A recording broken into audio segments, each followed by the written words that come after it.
जैसे डॉक्टर के पास जाते हैं तो डायग्नोसिस करता है, वो पहले एक्सरे निकालता है, ब्लड चेक करता है। पहले ये पूरा एक्सरे और ब्लड चेक करो किसका प्रॉब्लम है, और जहां प्रॉब्लम है वहां ढुलाई करो।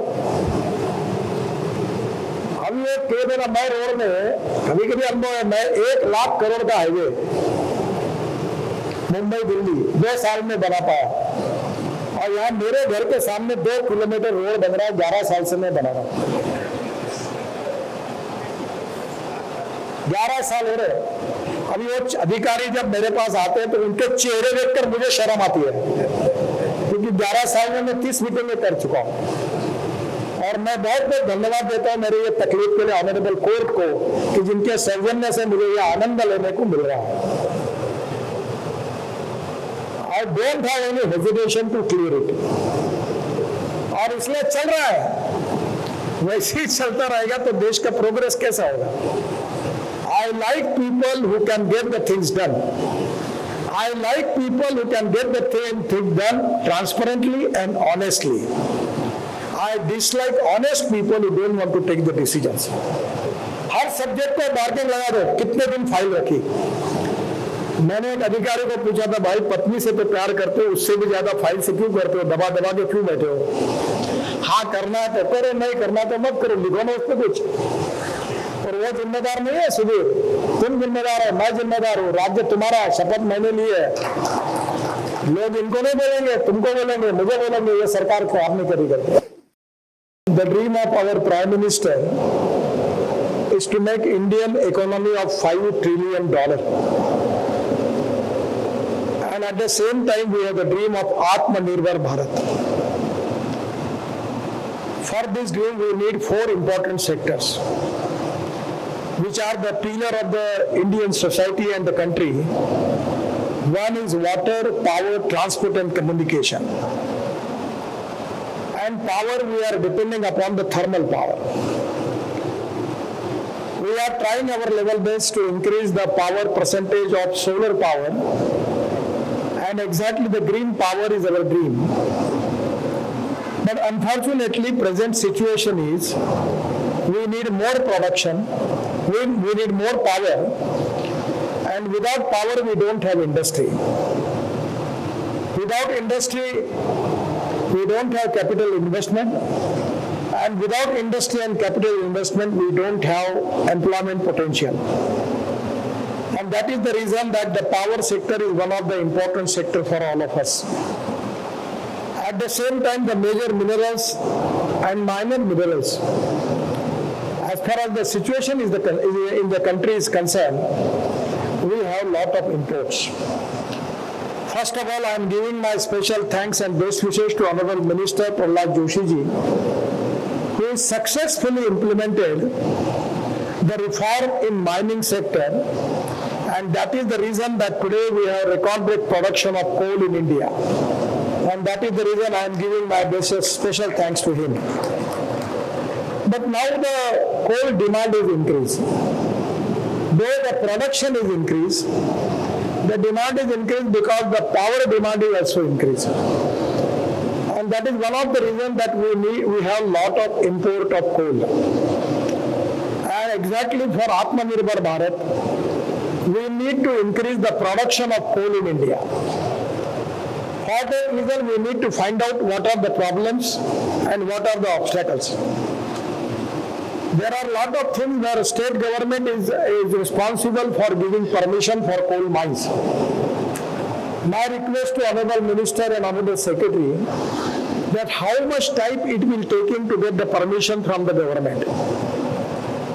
The way in which the Indian government has already implemented the reform in the mining sector, then it can be a good thing for the government of Maharashtra to think on the line that what type of reform you can make by which you can reduce the time period.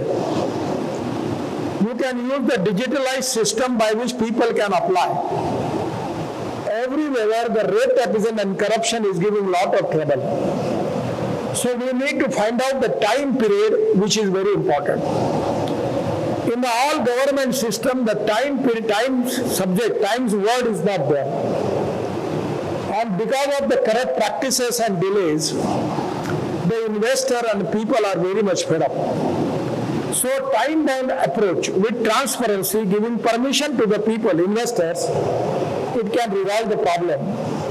So first of all, I will request Honorable Minister and Secretary of Maharashtra that you should find out the way out and what are the plus and what are the minus things and what are the strengths and what are the weaknesses. On the basis of that, we have to formulate the policy by which we can attract the investment in Maharashtra. Now the most important thing related with the Vidarbha is 75% minerals of Maharashtra is in Vidarbha area and 80% of the forest in Maharashtra is in Vidarbha area. Sometimes the forest is becoming anti-development thing for the country. Fortunately, Sudhirji is the forest minister of Maharashtra and Bhupendra Yadavji is the forest minister for Bharat Sarkar. And already there is a committee under my chairmanship for clearances for infrastructure. The committee is there, high power committee is there. But the problem is that to get in forest and environment clearance is a very difficult problem. And that is the reason that some of the problem related with the state government and some of the problems are related with the central government. I will request Honorable Sudhir Babu, let us find out how much application you received for the mining in Maharashtra. Even in my road project, just yesterday I phoned you for some project. Even there is a delay procedure. Yesterday I phoned to the forest officer in Nagpur that 17 cases has pending with him. And this type of red tapeism with the officers will take a stern action against them. They should be terminated from the services, otherwise they can't understand. The time delay is a big problem. When the people are making investment, the meter for interest is started and no one can stop it. And every procedure is delayed. And this is a new fashion in Maharashtra. Some of the MLAs and MPs, they are taking it an opportunity and they are using their efforts to stop the work. That is not good. We need development. We need supportive role of MLA and MPs for the development. Without that, we cannot create employment potential and we cannot eradicate the poverty. So first of all, whatever the application for mines, either for coal mines or mines for minerals also, that can be first you make the scrutiny of the all proposals on your Sudhir Bhai and Vadaji, and you immediately send it to Praladji. I am confident that he is positive, and then give me the list. We will arrange the meeting with the Praladji and Bhupendraji and we will clear it. The problem is that our dream is to make Atmanirbhar Bharat. We have coal, but we now importing huge quantity of coal. We have copper, but we are importing copper. We have aluminum, we are importing aluminum. Everywhere, either it is metal, minerals or coal, big import is there. We are importing fossil fuel of 17 lakh crores. We are importing the coal and minerals more than 15 lakh crores. The hardware in computer industry, the import is going to next 3 years of 25 lakh crores. Then how we can make Atmanirbhar Bharat? Now I will request Honorable Minister Praladji that in the coal mine already, I remember when the Vajpayee was the Prime Minister, there was a dispute between the coal ministry and the petroleum ministry that hydrocarbon is the subject, either it is related with the petroleum or the coal ministry. I remember Ram Naik was the minister for petroleum and Shahnawaz Hussain was the minister for coal. I have taken this subject to Vajpayee and after that Vajpayee has taken the decision and fixed up the thing. At that time, Coal India tendered for methane, coal-based methane. Still nothing is going to happen. Only in one Durgapur, they are making methane from coal and getting bio-CNG and they are making urea in West Bengal. But in Jharkhand, we have availability of methane CBM. Even in Vidarbha also we can do it. But now we are importing the fossil fuel. Now the methanol is a fuel. In Russia, USA and China and Canada, they are using methanol as a fuel. And the rate of the methanol is 21 rupees per liter. The Deepak Fertilizer and RCF is making methanol, already they are manufacturing. And Assam Petroleum is manufacturing methanol 100 ton per day. Now we can use methanol in the truck in place of diesel. The rate of methanol is 22 rupees per liter. It is going to reduce our imports and reduce the pollution. But the way in which we need investment and development in this area. Now the problem is that ammonium nitrate for mining. There is a big shortage. And from the coal, we can get ammonium nitrate, we can get urea. We are importing the urea of 60,000 crore. But we can make urea from the coal. But still the things are moving. One of the project in Orissa is in the process. I am trying for many years. Still the production is not started. We are importing the urea of 60,000 crore. At the same time, we are importing LPG. And from the coal we will get the DME. And now in USA they are adding 20 to 25% DME into LPG, and it can reduce the cost of the gas cylinder. I will request Honorable Minister Prahlad Joshi ji, for all this import substitute, cost effective, pollution free and indigenous technology in the coal field area, you need to formulate the policy and to encourage the people. Already you have got the policy, but the policy needs some push-up from the higher level, and that is going to reduce our import. I know that grassroots level, either it is state or central government, the big red tapeism is there. Regarding the land acquisition, you just calculate when you decide the mine, how much time it will take for the land acquisition. Sudhir ji, the land acquisition is related with the state government. For National Highway, I am taking every 3-month meeting in Mumbai with the Chief Minister for land acquisition.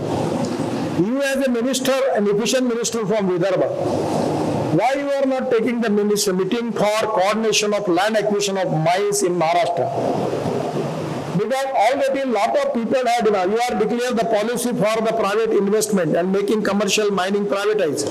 How they can start? Government has decided the big number, but the mines are not started. Because when it's going to auction, the land acquisition is not there. And everyone is creating problem. And everywhere the blackmailing is started. And how then you are going to develop Maharashtra?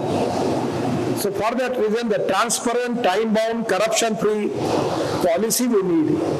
And that is all related with the Vidarbha. Without that, we cannot create wealth in Vidarbha. We cannot create employment potential in Vidarbha. And that is the reason that regarding environment, forest and land acquisition, if we can resolve the problem, I feel that it can be a great relief for the development of mine in Maharashtra. Now the other problem is related with the particularly rights of the people. Yesterday I was meeting with the MD of WCL and his concerning officers. I suggest them you go to your mining office in the region. You call the people. And 5 or 6 member expert can please sit there, listen the problem of every individual. And if it is possible, don't break the law, bend the law, consider the precedents, and on the basis of that take the decision. And if you are not positioned in taking the decision, let us give the rejection letter. The matter will close. If they want to go to the court, they can go.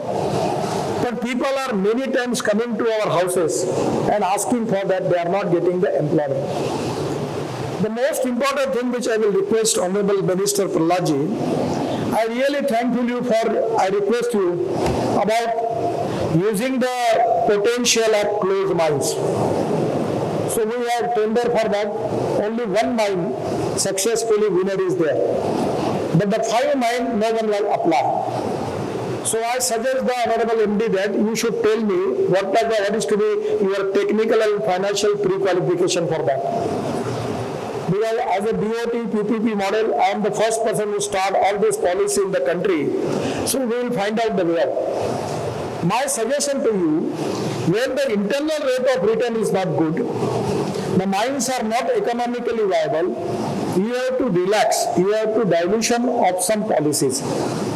If the mine is economically viable, suppose he is giving 1,200 rupees as a royalty, but it is not economically viable, you have to somewhere, you and government of Maharashtra both have to make the agreement to take it 800 rupees, then that can be possible. Otherwise, the dead assets are there. That is going to increase the production.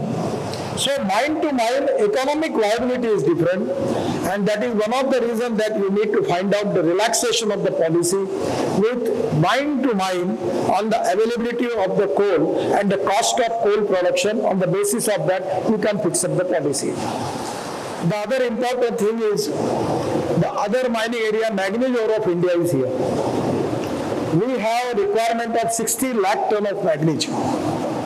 And only our production in manganese ore of India is only 14 to 16 lakh ton. And the average it comes to 30 lakh ton. Mr. Bhuseji, you have got lot of mines available with you. Why you are not making the policy for that? ये आशीष बहुत अच्छा है, इसको समझता है. आप ये mine को ओपन कर दो. अगर ये मैग्नीज ओर ऑफ इंडिया अभी actually I am the in charge person for disinvestment. And actually Nirmala ji and me many times I attempted to privatize all this sector. You remember the officers are here. If you don't want to make the audit of your performance and you are not going to increase the production, the day will come that we are helpless. We have to take the decision for privatization for all the mines.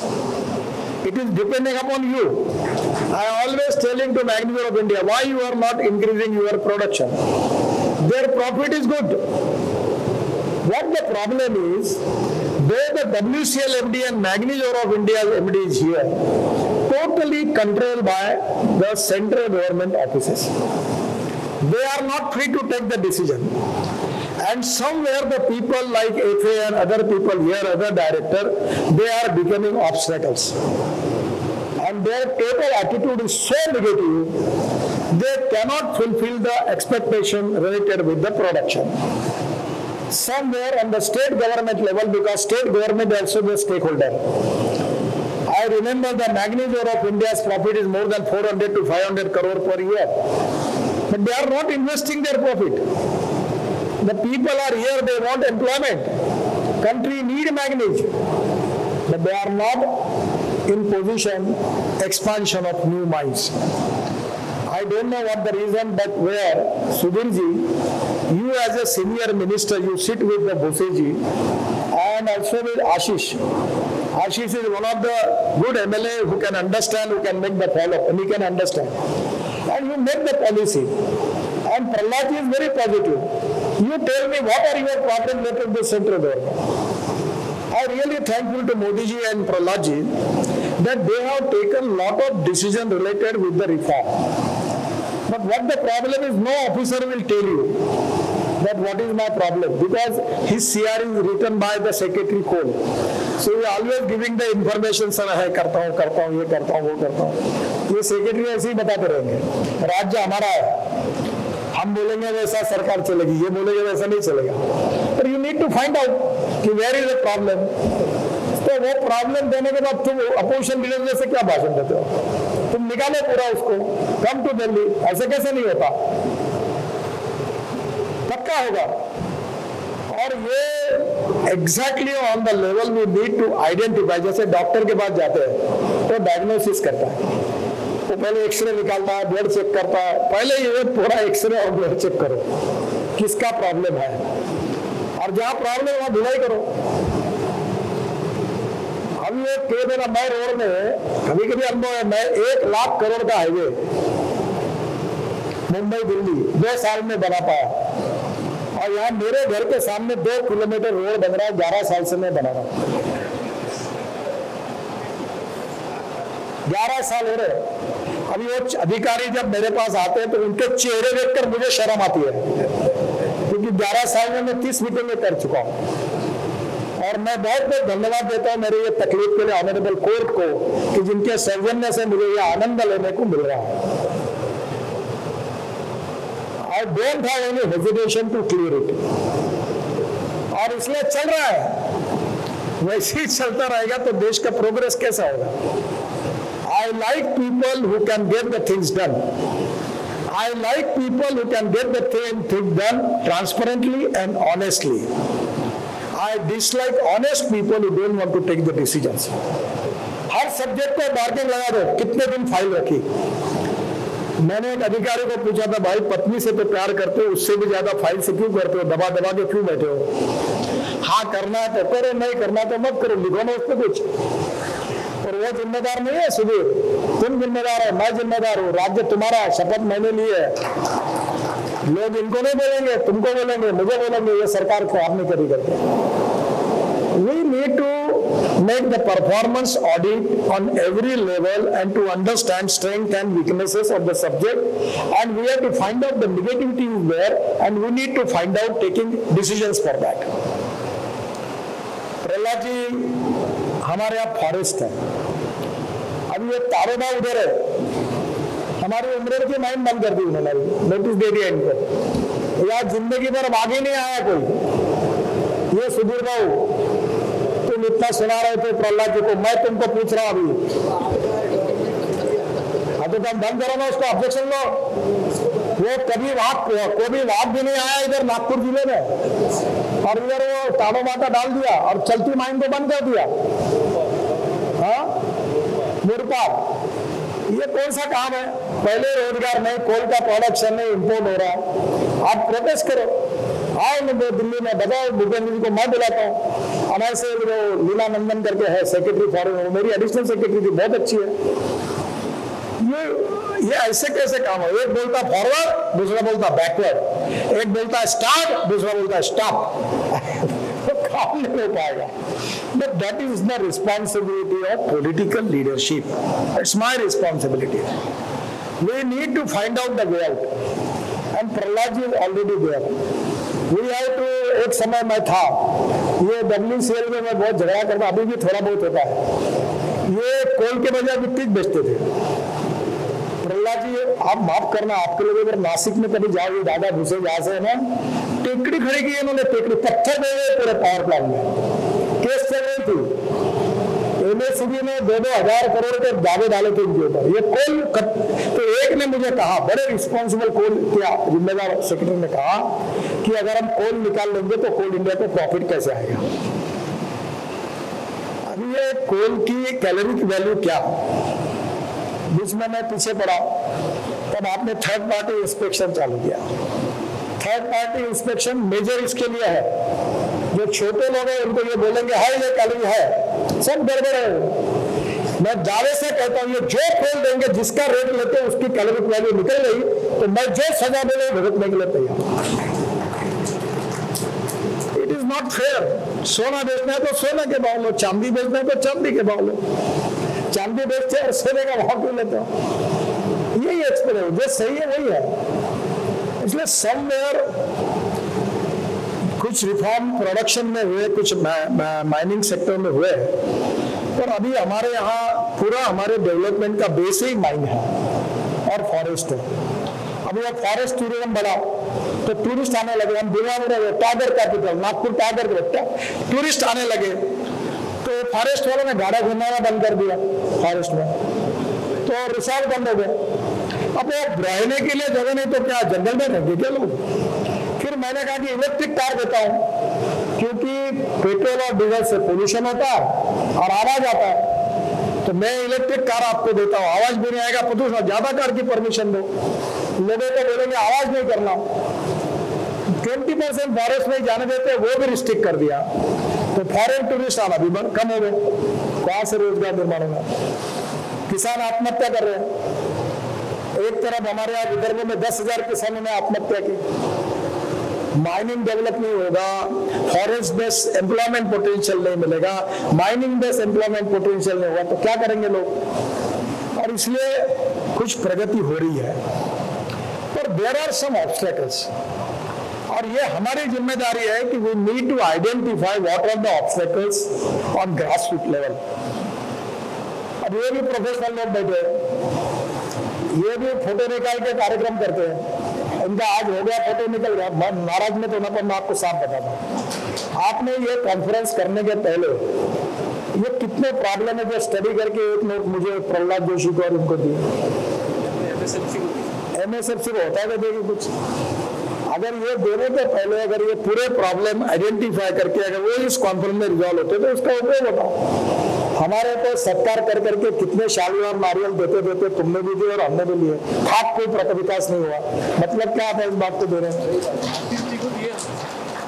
दिए तो साल नहीं होते, तो इसका मतलब आप appropriate जगह पे देना चाहिए ना। व्हाट आर द प्रॉब्लम लिख दो, आप विद्वान लोग हो, आप कंसल्टेंट हो, और आप कहा गए आप है ना, आपके साथ वो और एक थे साउथ इंडियन, नहीं उनके साथ और एक था, वो माइनिंग का कंसल्टेंट था, नहीं आप एक था, एक आपके वेब में काम करते थे।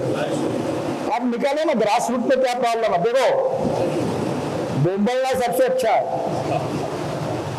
अगर नहीं बोमलोगे तो वैसे भी मरना है, वैसे भी मरना, तो बोम्बलते हुए मरो ना। किसने काम नहीं किया, कौन गड़बड़ कर रहा, कौन तकलीफ दे रहा, कौन ब्लॉक में कर रहा, चिल्लाओ, पब्लिक को पता चल जाता है तो डर जाएंगे लोग। आप बोलेंगे कि हम बोलेंगे नहीं तो नहीं हो पाएगा, और आपके पास एजेंडा ही तैयार नहीं है। आप प्रोफेशनली इतनी विदर्भ में माइन है, इतनी प्राइवेटाइज हुई है, इसके टेंडर निकले नहीं है, इतने लैंड एक्विजिशन के इतने प्रॉब्लम है, फॉरेस्ट एनवायरमेंट क्लियरेंस के इतने प्रॉब्लम है, ये प्रोसीजर इतना है जो बहुत डिले करने वाला है, इसको डिजिटलाइज प्रोसीजर में डाल के इतने दिन में परमिशन मिल सकती है, ये हर्षदीप कांबळे को और इनको दो एक एक परमिशन। दादाजी 1.5-2 साल तो तुम्हारे पास एप्लीकेशन ही नहीं आती, हर फाइल पे बैठा है, क्या काम है, क्यों आए हो, हिलती नहीं फाइल, चाय पानी दो, लक्ष्मी दर्शन किए बिना ऊपर नहीं जाएगा। अब कैसे काम होगा, ये हर्षदीप कांबळे जी का काम है इनका ऑडिट करना। तो नागपुर में कितने एप्लीकेशन आई, कलेक्टर के पास कितने आई, कमिश्नर के पास कितने आई, गवर्नमेंट के पास कितने आई, कितने दिन में किसने रखी, कितने दिन क्यों रखी, ये आंकड़ा तुम दोगे तो पता चल जाएगा ना कि ये कौन है पानी रोकने वाला, वो आइडेंटिफाई नहीं होता। और हमारे जैसे बोलने वाले लोग है, आगे बोलने जोरों से, सही होगा तो होगा, चिंता क्यों करना किसकी।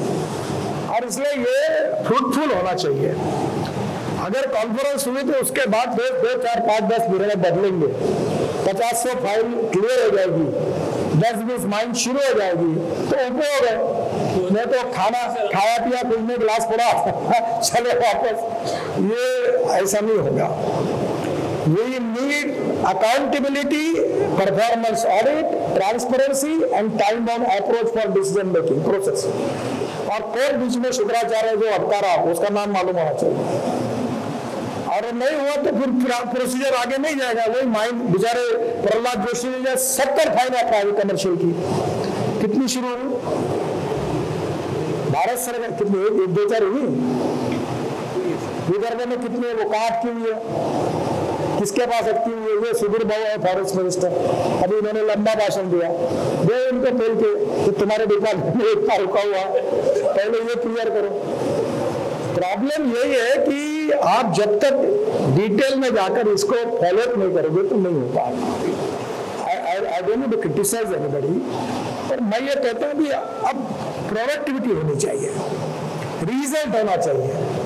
ये खाया पिया देखना, गिलास थोड़ा अटनना, फालतू को फालतू मिलना, समय खराब करना, ये नारियल देना, शाल पहनाना और हमारा फोटो लगाना, हमको इंटरेस्ट नहीं है।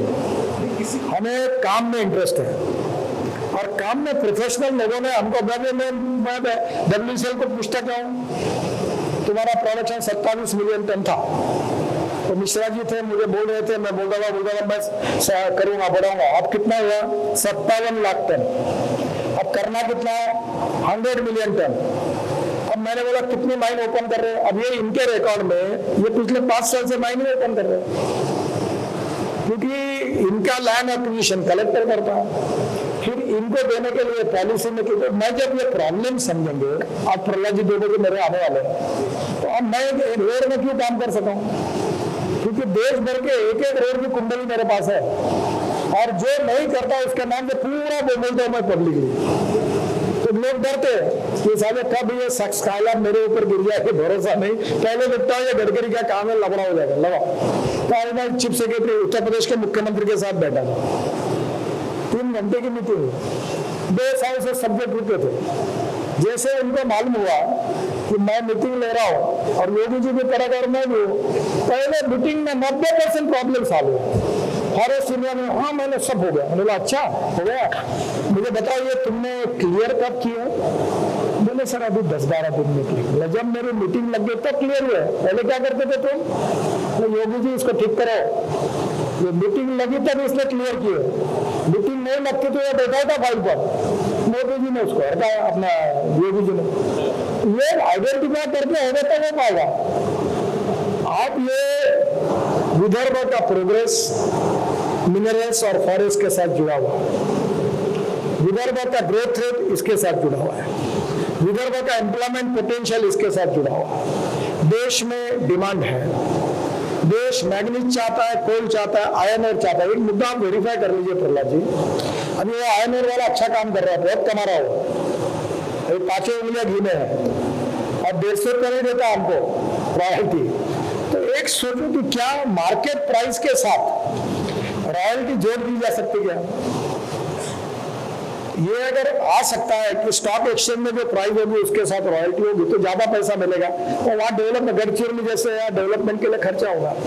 तो कहीं ना कहीं प्रैक्टिकल बात, ये भी मेरा सुझाव है, आप वेरीफाई कर लो अगर ठीक है तो, पर ये पैसा मिलेगा तो, और पैसे में भी आपने माइनिंग फंड निकाला, हमारी महाराष्ट्र की सरकार आई, उनने हमको निकाल दिया कमेटी से हमको निकाल दिया और पालक मंत्री को अध्यक्ष बनाया। फिर उन्होंने कहा का पैसे बांटे, मेरे को चर्चा है, आशीष को मालूम है पूरा। फिर भारत सरकार को मैंने तकरार की, आपके पास भी की, कैबिनेट सेक्रेटरी प्राइम मिनिस्टर की, आपने अभी कलेक्टर को अध्यक्ष बनाया। अब कलेक्टर अध्यक्ष और हम मेंबर है, कोई भारत पर वो भी चलता है। अब वो मीटिंग नहीं लेता, तो सुधीर भाई कलेक्टर इसलिए मीटिंग नहीं ले रहे कि उसमें 3 लोगों को अपॉइंट करना, जो अफेक्टेड लैंड वाले जो है उनके कोटे के 3 लोग अपॉइंट किए बिना कोरम नहीं बनता तो मीटिंग नहीं होता तो पैसा नहीं बनता। अब ये कौन दूर करेगा? तो आप और देवेंद्र जी मिलकर एक बार जिसको करना उसको अपॉइंट कर दो, कोरम बना दो, मीटिंग करा, तो पैसे चंद्रपुर को भी मिलेंगे, नागपुर को भी मिलेंगे। ये कहीं ना कहीं we need to find out what are the problems. मुझे लगता है कि इन सब बातों की चर्चा यहाँ आज हुई है और प्रहलाद जी बहुत पॉजिटिव है, उनने काफी बड़े रिफॉर्म किए हैं। और हम अगर उनके पास जाते हैं, दादाजी आप सुधीर वो बैठकर एक बार बैठो और जितना आपका एजेंडा भारत सरकार के पास पेंडिंग है एक कॉपी उनको दे दो, मुझे दे दो। मैं पूरा विश्वास है मुझे, he is very positive, fast track decision making process है उनकी और तुरंत आपको फैसले करके देंगे। और महाराष्ट्र का विकास, उसमें विदर्भ के विकास के बिना महाराष्ट्र का विकास नहीं हो सकता। और विदर्भ का विकास forest based industry and mineral and coal based industry के सिवा नहीं हो सकता, because 75% of the minerals Maharashtra के विदर्भ में है, 80% महाराष्ट्र का फॉरेस्ट यहाँ है। तो मुझे लगता है कि आखिर में केवल एक ही बात मैं प्रहलाद जी आपको कहूंगा कि हमने अमृत सरोवर बनाने का सर्कुलर फॉरेस्ट एनवायरमेंट मिनिस्टर निकाला है। अभी मैंने 700 अमृत सरोवर बनाए। पंजाब राव कृषि विद्यापीठ में 36 तालाब बना, बहुत फायदा हुआ। मुझे 2 डिलीट मिली, एक पंजाब राव कृषि यूनिवर्सिटी की मिली और एक महात्मा फुले एग्रीकल्चर यूनिवर्सिटी मिली। अभी परसों मुझे बाबा साहब अम्बेडकर औरंगाबाद की मिली। तो एग्रीकल्चर में मेरा इंटरेस्ट भी बहुत ज्यादा है। एक कुछ दूसरे साहब हमारे एग्रीकल्चर मंत्री थे, तब उनके साथ ही हुई है। मैंने आपसे बोला कि ये इतना खुदाई करते हैं तो मैं NHI की तरफ से इनका माल ले जाने के लिए तैयार हूँ। ये साइले में सोचते हैं, इनका निकला हुआ डन मैं रोड में डाल दूंगा तो इनका प्रॉब्लम सॉल्व हो जाएगा, उसकी अनुमति मिल सकती है। जो दम डाला बाम्बू लगा सकते हैं, उनको अनुमति मिली है, इन्वायरमेंट प्रोटेक्ट हो सकता है। और इन्होंने मैंने पीछे करके इनको सैंड तैयार करने के लिए लगाई। ऐसे सैंड माफिया थे सुधीर भाऊ कि WCL को वार्निंग दिया महाराष्ट्र सरकार ने, पुराने सरकार ने, कि तुम सैंड का रेट नहीं बढ़ाना, क्योंकि वे सैंड माफिया थे, उनका फायदा होना चाहिए, इनको कहा तुम रेट मत बढ़ाओ।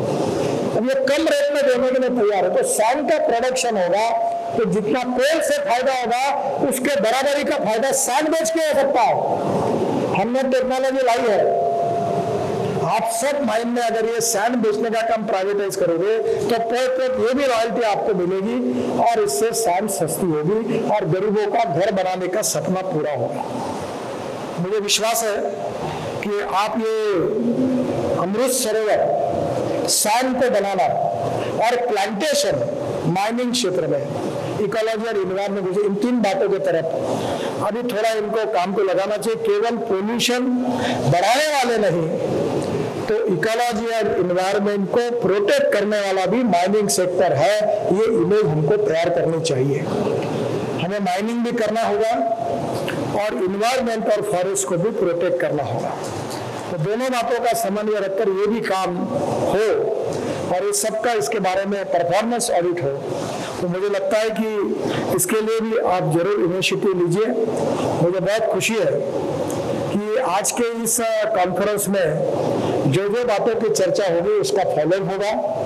उसका दादाजी और सुधीर बहुत अच्छे मंत्री है और आशीष जायसवाल हमारे अच्छे एमएलए हैं। वैसे वो भी मंत्री बनते तो अच्छे होते क्योंकि परफॉर्म है, पर अब नहीं बने, आगे होगा, उनके नसीब में तो होगा। पर तुम अभी विदर्भ के माइनिंग सेक्टर की ओनरशिप लो। ओनरशिप के बिना कुछ नहीं होता।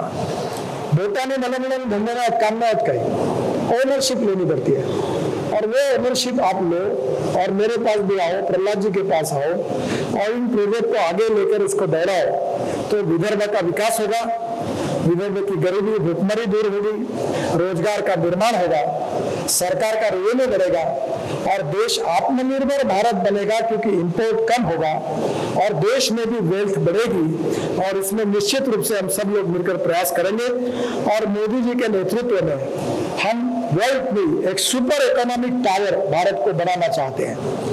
We are the fastest growing country in the world. हम 5वें नंबर पर आए। जो प्रहलाद जी ने कहा हम इंग्लैंड से भी आगे गए हैं और हमको नंबर 1 पर जाना है और उसके लिए इंपोर्ट को कम करना है, एक्सपोर्ट को बढ़ाना है, वेल्थ को क्रिएट करना है, ग्रोथ रेट को बढ़ाना है, एम्प्लॉयमेंट पोटेंशियल को बढ़ाना है, गरीबी को दूर करना है और आत्मनिर्भर भारत बनाना है। तो मुझे लगता है विदर्भ के लिए ये 2 सेक्टर में काफी बड़ा काम आने वाले समय में होगा और ये कॉन्फ्रेंस हम सबको उसकी प्रेरणा और विजन देगी। इसी विश्वास के साथ फिर से एक बार मैं प्रहलाद जी को उनके आने के उपलक्ष्य में आप सबकी ओर से और विदर्भ की जनता की ओर से उन्होंने जो अच्छा काम किया है उसके लिए बहुत बहुत धन्यवाद देकर उनका अभिनंदन करता हूँ और अपनी बात समाप्त करता हूँ। धन्यवाद। Nation next news hub for new India.